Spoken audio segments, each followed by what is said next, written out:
Hello friends, गाबोननि जानो गोनां एसएससि जीडी रिटेन एग्जामखौ नोंथांमोनहा बयबो मोजाङै मोजां होनो हायो बेखौनो मिजिंथिनानै आसा खालामनानै आं बयनिसिमबो बेस्ट अफ लाक जासिहरनाय जाबाय।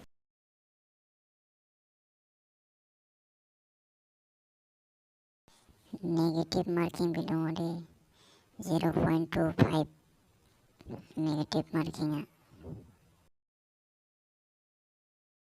फंबाय आरो बिनानावमोन, नोंथांमोनहा बारा टेनसन लानो नाङा, घाबरायनानै लिरनो नाङा।